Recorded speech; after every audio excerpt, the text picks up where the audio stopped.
Laudamus Segbo. Étymologiquement, nous louons le grand esprit. Avec nom pareil, le mari de Savalou était prédestiné depuis le berceau à vouer sa vie à l'invisible. À grands aplats de couleurs, le peintre poursuit son voyage au pays des dieux, aujourd'hui encore.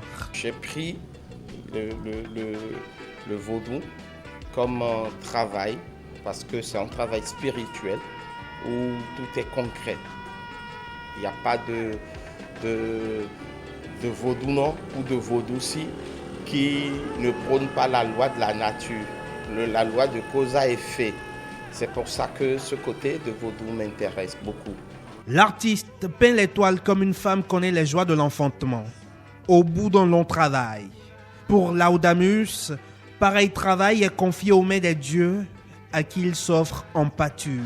Quand je veux peindre, parfois je me laisse aller pour que ces dieux-là me parlent. Il y a parfois que je peins et que je me retrouve qu'après avoir peint. Et c'est après cela que je peux ajouter ma connaissance. Mais au départ, ce n'est pas ma connaissance. Je sens que j'ai été possédé.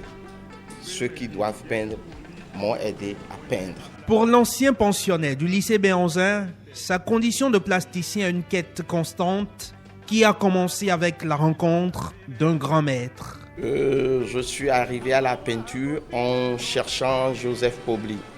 Arrivé à un moment où l'art est en train de m'arracher aux études, je suis allé vers lui. Et il m'a accueilli et c'est comme ça que j'ai commencé. Mais après, j'ai compris que je devais prendre ma voie. Puis le peintre s'est créé un univers équilibriste dans lequel les dieux chevauchent les hommes, les femmes aussi. J'ai rencontré la nature, j'ai rencontré les dieux. Et c'est par là même que les dieux m'ont révélé la force de la femme. Et j'ai commencé par peindre des nus. Et c'est par là que les nus se sont rebellés, ont quitté la toile. Et j'ai compris que je dois associer les deux. Sinon, je ne peux pas évoluer l'un sans l'autre. Elle est la nature, la femme.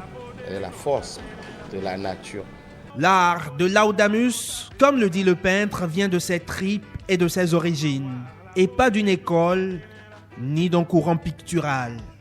Si déjà l'art est venu d'Afrique, que ce soit la peinture, que ce soit la sculpture, ce n'est pas dans des livres et autres que je peux apprendre.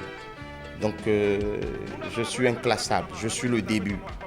Moi je travaille sur l'art du début. C'est ça.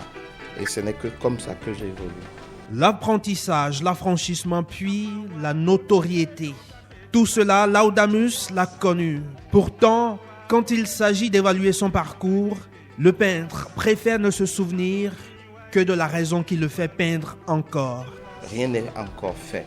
Mais je me souviens qu'à Bruxelles ou à Paris, et certainement à Marseille, dans mes performances, en expliquant le vaudois des endroits, des gens tombent. Des gens tombent, des gens rentrent en France. Pourtant, c'est des blancs. Il y a 20 ans, il célébrait encore des messes de peinture corporelle en toge et caleçon devant des modèles féminins dénudés. J'ai tout donné à la femme. Et la femme m'a tout pris. Et je continue pas à lui en donner encore et toujours. Aujourd'hui encore, Laudamus Segbo touche du bout de son pinceau le féminin absolu, le divin, voire le mystique, au point d'en faire le plasticien qui s'est murmuré à l'oreille des dieux.